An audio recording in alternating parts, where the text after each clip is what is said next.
6 years ago, my life completely fell apart inside a small apartment in Memphis, a place where I once believed family love would never change. My name is Meredith Foster. Now 25, a woman who has learned how to stand back up after the most painful fall of her life. Back then, I was just a young dreamer, but everything shattered the moment my parents decided to kick me out of the house to please my sister simply because she couldn't stand the sight of my face.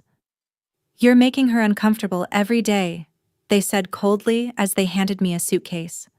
And my sister's words still echo in my mind. "I don't want her here." Those words felt like a knife cutting through everything I believed about family. I left with nothing but a few clothes and a burning determination to prove they were wrong for abandoning me. Time passed and everything changed. Today, I live in Portland, Oregon, and I'm the owner of a $7.5 million mansion, the result of years of hard work, sleepless nights, and relentless determination. But then, out of nowhere, my parents called, not to apologize, not to make amends. No, they wanted something from me. They heard about the mansion, and suddenly I was worth their attention again.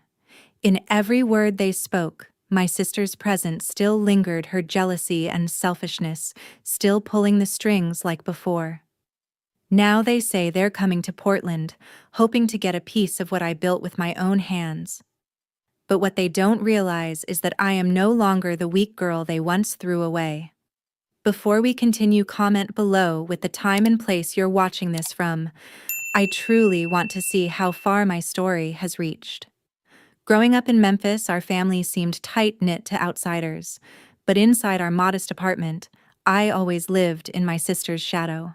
In my early 20s, I watched her shine. Her sharp wit and striking looks won everyone over, from neighbors to teachers. She was the one who could do no wrong while I scrambled to keep up, my efforts barely noticed. I didn't mind at first. I looked up to her, hoping one day we'd be equals. Then everything changed.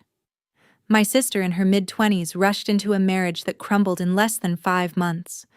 She came back to our parents' place, her suitcase slamming the floor like a declaration of defeat. The air in our home shifted. She wasn't the same person who left for her honeymoon with stars in her eyes. Instead, she snapped at me over the smallest things: my dishes in the sink, my laugh during dinner, even the way I walked through the living room. "You're always in the way," she'd say, her voice sharp enough to cut. I brushed it off, thinking she just needed time to heal. But Tracy, that's what I started calling her after her return, didn't stop. She'd corner my dad and mom at the kitchen table, whispering complaints about how my presence made the house feel tense. I'd overhear her voice, low and insistent, painting me as the problem. One night, she pointed at me during dinner and said, "Why does she have to be here all the time?" My stomach dropped. I looked to my dad and mom for support, but their silence stung worse than her words. They nodded along their eyes, avoiding mine as if I'd become invisible. It wasn't just one moment. Tracy's attacks grew relentless. She'd roll her eyes when I spoke, dismiss my ideas, and mock my attempts to contribute to family discussions. Once I suggested we plan a weekend outing to ease the tension. Tracy scoffed. "Nobody wants your plans." My dad muttered something about keeping the peace while my mom busied herself with dishes, pretending not to hear. I felt like a guest in my own home, my voice shrinking with every jab. Their favoritism was suffocating. My dad would praise Tracy's old high school trophies, dusting them off like relics, while my recent college grades went unnoticed.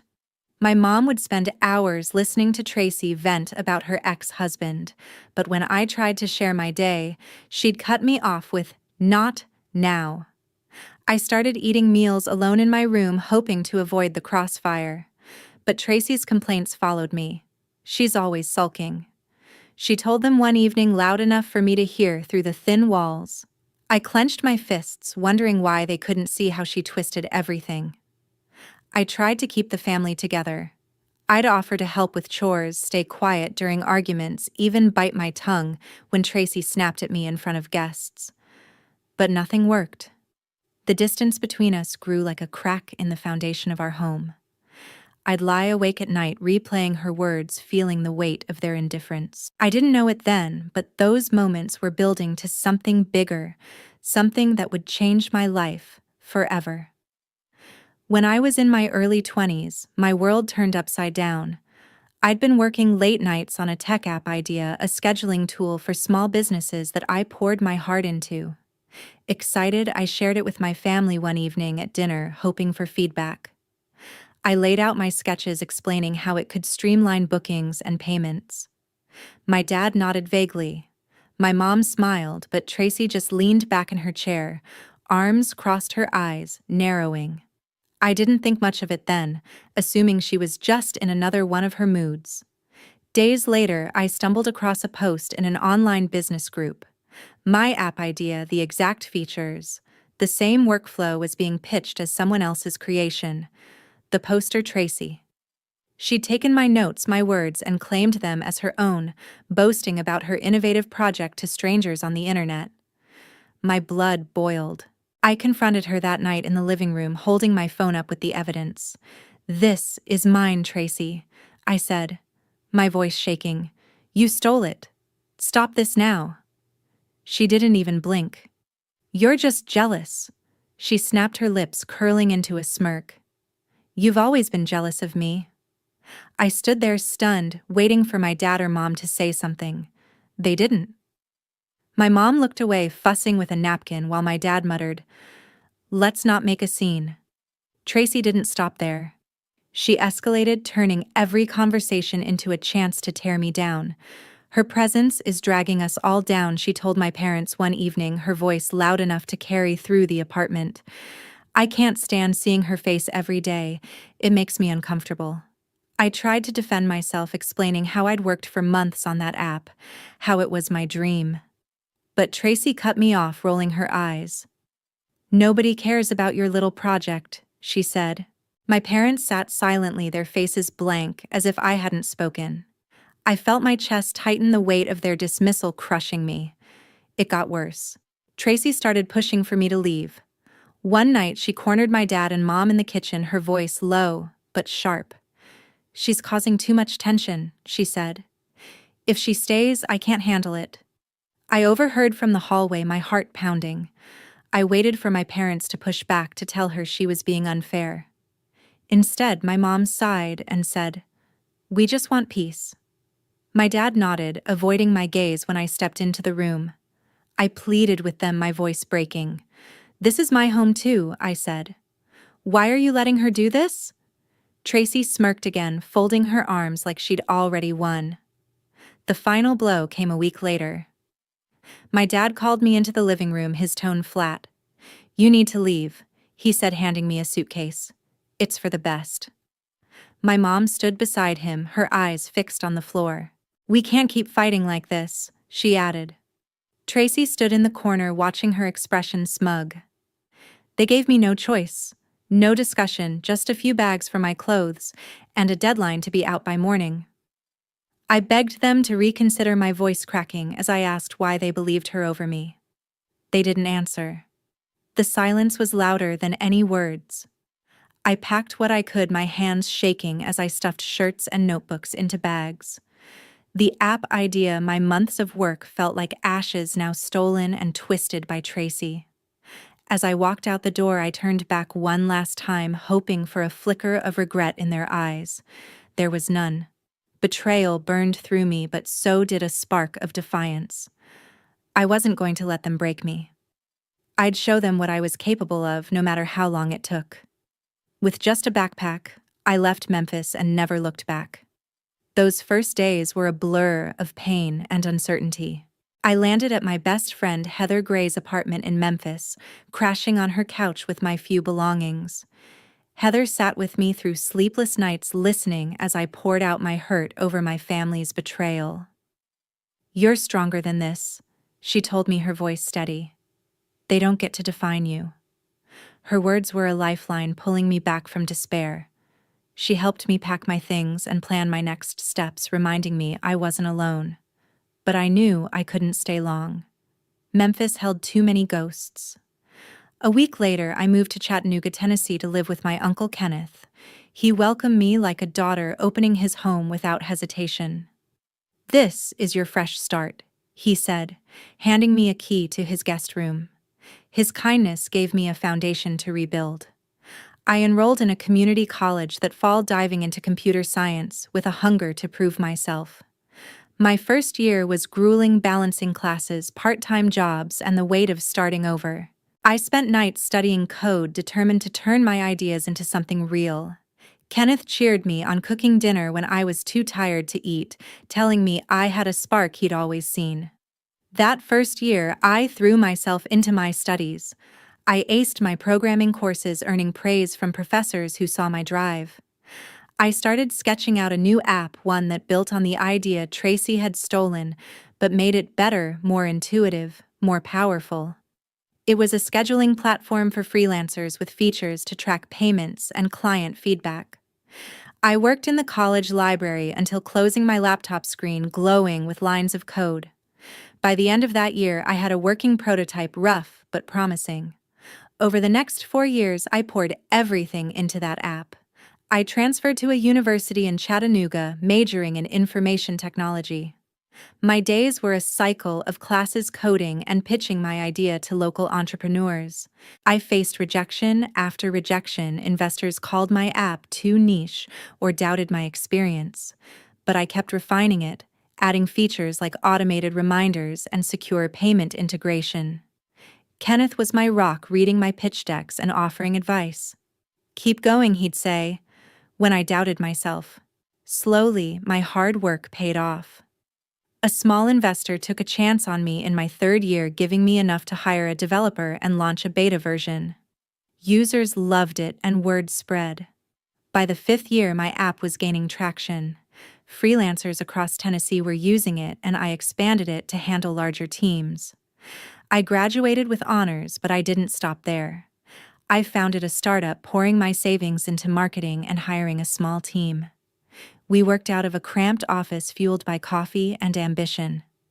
The app's user base grew to thousands, then tens of thousands. Revenue climbed, and I secured a major investor who saw its potential. By the 6th year, my company was thriving, generating enough to make a bold move. I bought a $7.5 million mansion in Portland, Oregon, a sleek, modern home that felt like a dream. It was proof of everything I'd built from nothing. News of my success didn't stay quiet. My Aunt Cheryl, who'd always been kind but distant, heard about my mansion through a mutual friend in Memphis. She called me one evening, her voice warm with pride. "You did this on your own?" she said, marveling. I told her about my journey, from those dark days on Heather's couch to the long nights coding in Chattanooga. Cheryl promised to visit, but I could tell she'd share the news with my family. I didn't mind.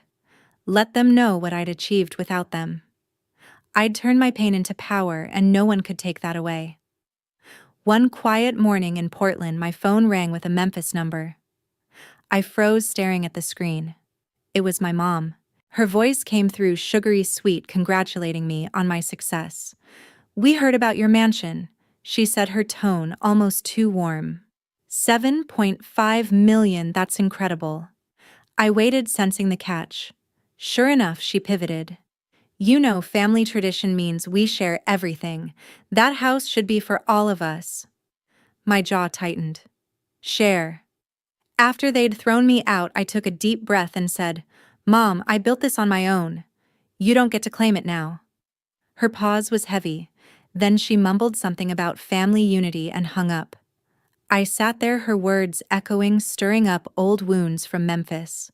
I wasn't surprised when an email from my dad popped up the next day. His words were formal, almost demanding. "We're coming to Portland," he wrote.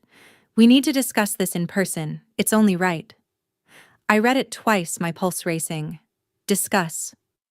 They hadn't spoken to me in years, not since they handed me a suitcase and told me to leave. Now they wanted a piece of my life, because I'd made something of myself. The audacity burned. I wanted to ignore it, to delete the email and move on.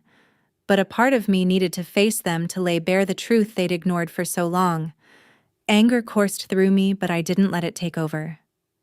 I decided to meet them, not for their sake, but for mine. I needed to close this chapter to say what I'd held back all those years. I wasn't the scared girl they'd dismissed anymore. I'd built a company, a home, a life without them. Facing them would be my way of proving that not just to them, but to myself. I called Kenneth my uncle, who'd been my anchor since Chattanooga. I told him about my mom's call and my dad's email. He listened quietly, then said, "You've earned every bit of this. Don't let them take an inch." His words steadied me. He reminded me how I'd started with nothing, how I'd clawed my way up through late nights and setbacks. "Stand your ground," he urged.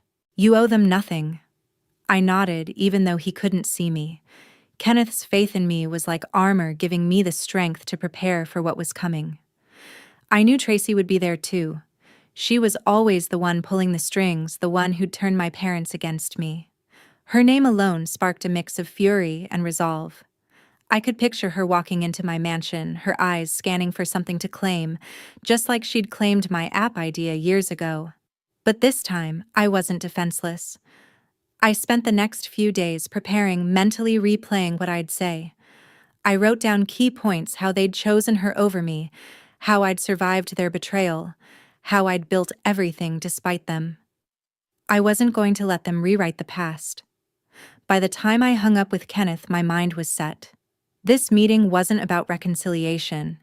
It was about standing up for the life I'd created. I didn't know exactly what they'd say or how they'd try to justify themselves, but I was ready. They'd see the woman I'd become, and they'd learn they had no place in my world anymore. A week later, a car pulled up outside my Portland mansion. My dad, my mom, and Tracy stepped out, their faces a mix of forced smiles and entitlement. They walked through the front door like they owned the place. My dad's eyes scanning the high ceilings, my mom clutching her purse, and Tracy trailing behind with a smug tilt to her chin. I stood in the foyer, Kenneth by my side, my heart pounding, but my resolve firm.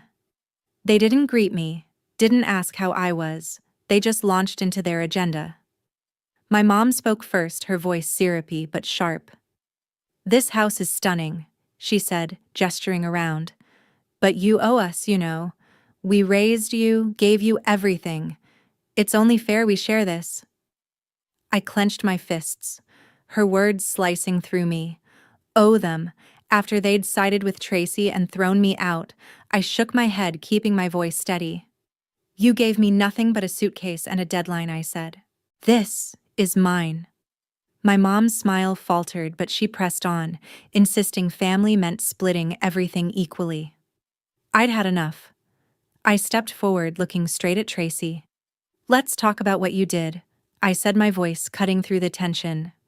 "You stole my app idea, posted it online as your own, and then convinced them to kick me out because I was uncomfortable to have around." Tracy's face twisted, but I kept going. "You manipulated them, turned them against me, and they believed every lie." My dad shifted uncomfortably, his eyes darting to my mom, who looked away. Tracy opened her mouth, but I wasn't done. Before the meeting, my Aunt Cheryl had texted me screenshots from that online business group. They showed Tracy's posts claiming my app idea as hers, and messages where she trashed me, calling me lazy and jealous to justify her actions. I held up my phone, showing the evidence to my parents. "Here's the truth," I said, scrolling through the messages. "She lied about me to strangers, and you bought it without a second thought." My mom's face paled and my dad's jaw tightened, but they said nothing. The silence was deafening. Kenneth stepped in, his voice calm but firm. "You've got no right to be here," he told them, his eyes locked on my dad. "She built this life without you. It's time for you to leave." His support grounded me, reminding me I wasn't alone. My dad tried to interrupt, mumbling about family loyalty, but Kenneth cut him off. "Loyalty? You chose Tracy over her," he said, pointing at me. "You don't get to walk in now and demand anything." Tracy finally spoke, her voice shrill. "You're blowing this out of proportion," she said, tossing her hair. "I didn't steal anything. You were always dramatic, making things up to get attention." I stared at her, incredulous. Even now, with proof in my hands, she wouldn't admit it. I took a deep breath, my voice steady as steel. "You're not my family anymore," I said, looking at all three of them. "You lost that right when you threw me out. Get out of my house." Tracy's smirk vanished, and my parents exchanged uneasy glances, but I stood firm, pointing to the door. Days after the confrontation, Cheryl texted me from Memphis. Her message was brief but urgent. Tracy was spreading lies, telling everyone I was selfish for refusing to share my wealth with the family. She'd been talking to relatives, painting me as cold and ungrateful, claiming I'd turn my back on them for money. My stomach churned reading those words. Even after everything, Tracy was still twisting the narrative to make herself the victim. I wasn't surprised, but the sting of her betrayal cut deep. Cheryl called me that evening, her voice heavy with doubt. "I heard Tracy's side," she said, "but something doesn't add up. Tell me what really happened." I took a deep breath, grateful for her willingness to listen. I laid out the whole story: how Tracy stole my app idea years ago, posted it online as her own, and convinced my parents to kick me out when I called her out. I told Cheryl about the years of favoritism, how my mom and dad always took Tracy's side, and how they'd dismissed me without a second thought. Cheryl listened in silence, her occasional sighs telling me she was piecing it together. I sent her the screenshots she'd shared before, the ones from the online business group, where Tracy had claimed my work and smeared my name. "This isn't just about the house," I told her. "It's about years of lies and manipulation." Cheryl promised to get to the bottom of it. She sounded angry, not at me, but at the family she'd trusted to tell the truth. I hung up feeling lighter, like I'd finally handed the burden to someone who cared. Cheryl didn't waste time. She forwarded those screenshots to our extended family, along with a detailed message explaining how Tracy had lied about me and how my parents had enabled her. She included Tracy's old posts where she'd called me lazy and jealous to justify stealing my idea. The evidence was undeniable. Relatives who'd once believed Tracy's stories started reaching out to Cheryl, shocked and apologetic. They shared her message, and soon the truth was circulating, exposing Tracy's deceit and my parents' complicity. My mom and dad tried to defend themselves, claiming they'd acted in the family's best interest, but their words fell flat against the proof. The fallout was swift. Family members turned their backs on Tracy, my mom and my dad. Cousins unfollowed them on social media, aunts stopped inviting them to gatherings, and even close friends distanced themselves. My dad's reputation, once propped up by his charming stories, crumbled. My mom, who'd always leaned on her image as a nurturing parent, faced whispers of neglect. Tracy, the loudest of them all, became a pariah, her lies unraveling in front of everyone who'd once admired her. I didn't gloat, but I felt a quiet satisfaction knowing the truth had finally caught up with them. Then Heather texted me her message, a surprise. She'd heard from mutual friends in Memphis that Tracy had been bad-mouthing me to them years ago, long before the confrontation. "She told everyone you were unstable, that you caused all the family drama," Heather wrote. I didn't know how bad it was back then. Her words added another layer to Tracy's betrayal, confirming she'd been working against me even in circles I thought were safe. I thanked Heather for letting me know, feeling a mix of anger and vindication. The truth was out, and it was reshaping everything. Months later, I stood in my Portland home, finally at peace. I had cut off all contact with my dad, my mom, and Tracy. Their numbers were blocked, their emails filtered to spam. I didn't hate them, but I no longer needed their presence in my life. The weight of their betrayal had lifted, replaced by a clarity that came from choosing myself. I didn't owe them explanations or second chances, not after everything they'd done. My focus turned to my new life in Portland. My company was thriving, with new features for the app rolling out and a growing team that felt like family. I spent evenings networking with local entrepreneurs, building connections that were genuine, not tainted by past hurts. I joined a mentorship program guiding young coders who reminded me of my younger self, full of dreams but lacking support. Every step forward felt like a victory, not just for me, but for the person I'd fought to become. Kenneth became my rock, visiting me often from Chattanooga. He'd show up with his warm laugh, bringing stories and advice that kept me grounded. "You've built something real," he told me during one visit, his eyes shining with pride. "No one can take that away." His words stayed with me, a reminder that family isn't just blood, it's the people who show up when you need them most. We'd sit over coffee talking about my plans for the company or his latest adventures, and I felt a sense of belonging I'd never had with my parents. I heard through Cheryl about the fallout back in Memphis. Tracy was working a low-paying retail job, her social circle reduced to almost nothing. Her lies had caught up with her, and the relatives who once admired her now kept their distance. My mom and dad, struggling with debts they'd hidden for years, sold their house to stay afloat. They moved to a small apartment, living quietly, their reputations tarnished by the truth Cheryl had shared. I didn't wish them harm, but I felt no guilt either. Their choices had led them there, just as mine had led me to Portland. Looking back, I learned that self-respect and resilience matter more than blood ties. Family isn't defined by who shares your name, it's the people who respect you, who lift you up, instead of tearing you down.